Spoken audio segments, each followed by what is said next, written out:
Jadi apapun yang saudara kerjakan, kata kuncinya Kolose 3:23, lakukan dengan segenap hati, bukan dengan terpaksa atau sungut-sungut, tetapi dengan rela hati. Kalau orang menggerutu, bersungut-sungut, lelah, capek, lebih capek dari yang dikerjain. Percayalah. Anak yang kita suruh, ambil nak gelas, malas. Ngambil gelas susah apa enggak sih? Gampang ya. Tapi karena dia malas ngambil gelas, itu rasanya berat. Ya, ambil gelas. Nih, jempang, pecah. Udah capek dia lakukan, dia lakonin. Tetapi apa? Nggak ada berkatnya, nggak ada rezekinya. Yang ada apa? Kena Ada banyak anak Tuhan merasa sudah bekerja, tetapi nggak dapat berkatnya. Kalau kita melakukan segala sesuatu, kita sadar bahwa kita ini adalah pelayan.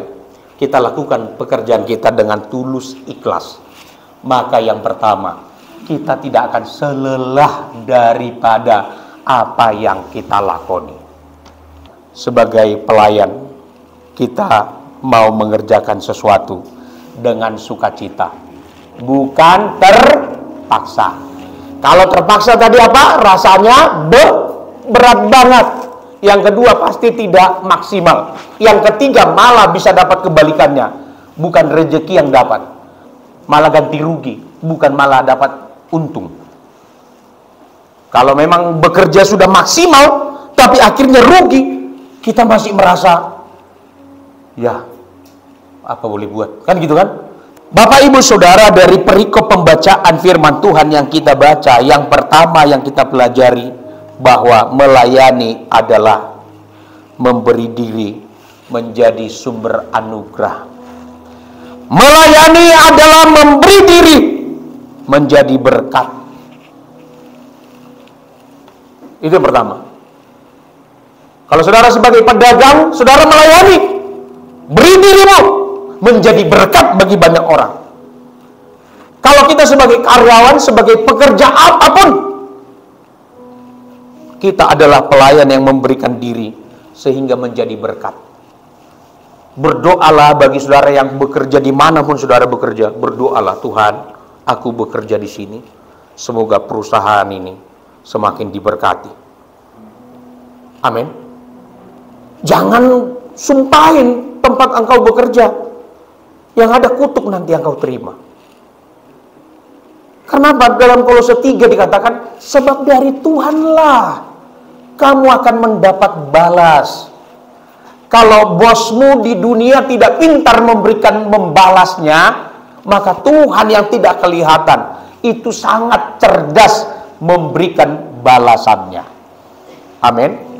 Mungkin bukan kamu, bukan saudara yang menerima balasannya, tetapi mungkin keturunanmu ataupun generasi kita di masa mendatang yang akan menerima balasannya. Amin. Maka lakukan dengan tulus, ikhlas. Karyawan-karyawan yang bekerja, sebagai orang yang berusaha, lakukan usahamu, bisnismu, beri diri, supaya lewat itu orang lain diberkati Tuhan. Amin. Jadi semuanya beroleh suatu kesempatan untuk menjadi berkat bagi banyak orang. Pengusaha punya kesempatan menjadi berkat bagi banyak orang. Karyawan juga punya kesempatan menjadi berkat bagi perusahaannya, bahkan bagi bosnya. Jadi jangan ada merasa saya levelnya di bawah, bosnya di atas. Sama-sama. Amin. Melayani di gereja sama. Jangan saudara berpikir yang terhebat itu pelayan di gereja adalah pendeta yang menyampaikan khotbah. Sama aja sebenarnya Bapak Ibu. Tapi memang untuk menjadi pengkhotbah nggak boleh sembarangan.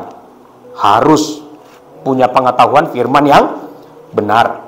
Ya kan? Tetapi soal di hadapan Tuhan tidak ada yang terhebat saudara bisa malah mendapatkan mahkota yang penghargaan dari Tuhan, yang lebih hebat dari saya yang menyampaikan firman Tuhan.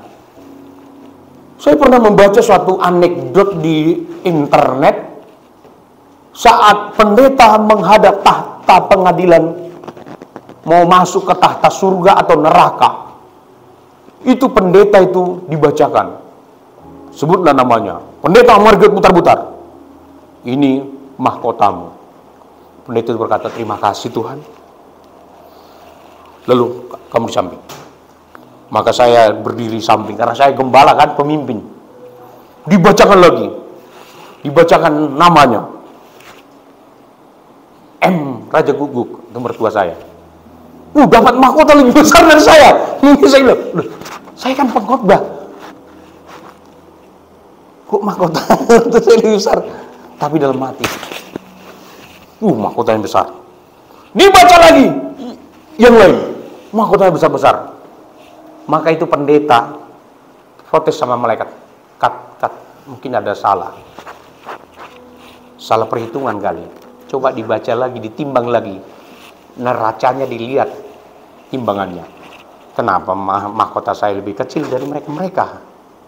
Sebagian mereka, gitu ya. Lalu malaikat berkata, kenapa? Ada yang bisa dibantu seperti Keller gitu kan? Iya, kenapa mahkota saya lebih kecil? Lalu pada saat itulah malaikat itu berterus terang. Kamu tahu, saat kamu khotbah, sebenarnya khotbahmu biasa-biasa, tapi kamu merasa pintar. Sebenarnya nggak ngaruh khotbahmu. Hah, kok begitu? Gak gitu, bisa gitu kan? Iya. Tetapi karena doa mertuamu, maka khotbahmu diurapi Tuhan. Yang lebih hebat siapa? Kamu apa dia?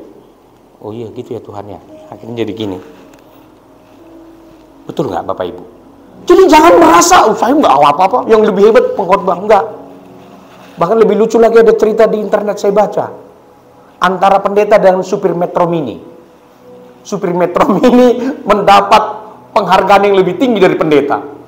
Lalu pendeta protes, malaikat ini nggak benar. Supir Metro Mini itu geradakan. Itu zaman dulu, sekarang udah gak ada Metro Mini. Kok aja gitu ya. Geradakan. Saya ini berjas, pakai dasi, selalu ngomong shalom.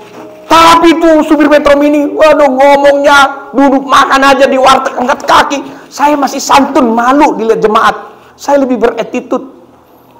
Lalu malaikat bilang, hei, dia justru berhasil membuat orang dekat sama Tuhan dibanding kau. Oh begitu ya.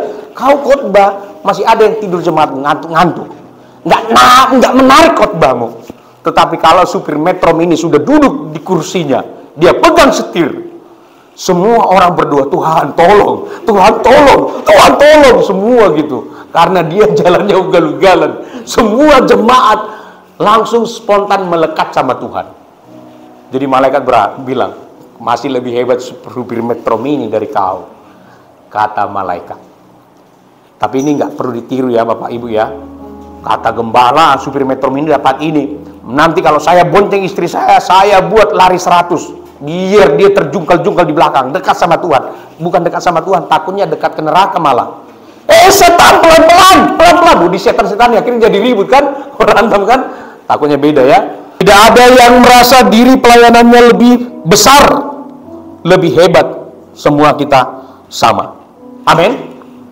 Penerima jemaat sama. Penerima jemaat pembuka pintu di depan. Pintu anugerah di depan. Saat jemaat datang dengan mengalami pergumulan, persoalan, datang dengan penuh beban, masalah yang real dalam hidupnya, penerima jemaat menjadi sumber pembuka corong berkat. Shalom Bapak Ibu. Keren kan? Keren gak gitu? Shalom Bapak Ibu. Tadinya dia datang ke gereja ngedumel penuh pergumulan. Tapi karena senyum penerima jemaat, salamannya, sentuhannya yang diurapi Tuhan itu membuat hatinya masyghul. Oh Tuhan. Sehingga saat ibadah dia bisa serius beribadah. Maka penerima jemaat nanti kalau menerima jemaat, Bila penting puasa dulu dari rumah. Amin. Petugas persembahan jangan merasa, aduh saya Pak, petugas persembahan doang. Enggak, petugas persembahan lebih besar doanya. Benar nggak? Saat dia mau menjalankan persembahan, Tuhan, jemaat yang memberi ini sebenarnya mereka bukanlah orang-orang yang kelebihan uang. Tapi Tuhan kalau mereka memberi dalam hatinya, Tuhan tolong berkati mereka berlipat kali ganda. Supaya hari-hari ke depan, ekonomi mereka semakin meningkat. Pekerjaan tangan mereka diberkati Tuhan. Sehingga saat pendeta khotbah, firman mudah mendarat. Karena apa? Semua bekerja sesuai dengan porsinya. Bapak, Ibu, Saudara, melayani adalah memberi diri menjadi berkat. Saudara melayani di pekerjaanmu, berilah dirimu menjadi berkat di sana. Amin ya. Jadi berkat di sana. Bukan soal nominal yang kita lihat, tapi menjadi berkat. Saat Daniel masuk di pembuangan di Babilonia, malah kerajaan Babel semakin mengalami kenaikan, kemajuan. Saat Yusuf dijual ke rumah Potifar sebagai pelayan di rumah Potifar, rumah Potifar diberkati Tuhan. Berarti dia telah menjadi berkat. Dia dibuang, dilempar, difitnah, dimasukkan ke dalam penjara. Bapak-bapak sudah lewat ini pembacaan ya, Kejadian. Tetapi di penjara pun dia melayani dengan tulus ikhlas. Maka di penjara pun dia menjadi sumber berkat.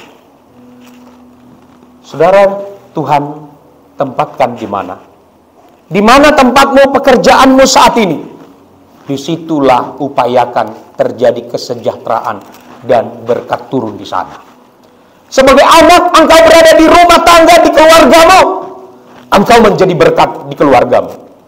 Mohonlah rahmat Tuhan, anugerah Tuhan. Tuhan, buat aku menjadi berkat di rumahku. Biar kiranya malaikat berkata, oleh karena ada sinesia di rumahnya, maka aku berkati rumah tangga keluarganya. Bisa begitu. Amin. Oleh karena ada Bapak Hansen di perusahaannya, maka perusahaannya tidak jadi gulung tikar. Oleh karena saudara, perusahaan saudara bisa dibela Tuhan. Amin. Sebagai karyawan apapun yang saudara kerjakan, jangan hinakan pekerjaanmu. Itu tetap berharga di mata Tuhan. Selama engkau memposisikan dirimu sebagai pelayan. Pedagang walaupun kecil-kecilan, lakukan dengan tulus ikhlas. Jadilah berkat di sana. Karena Tuhan sedang berurusan dengan saudara dan saya. Amin. Karyawan apapun pekerjaan kita, jangan pandang itu, jangan rendahkan itu. Jadilah menjadi berkat di sana. Maka saya percaya dari Tuhanlah suatu kali kelak kita akan mendapatkan balasannya.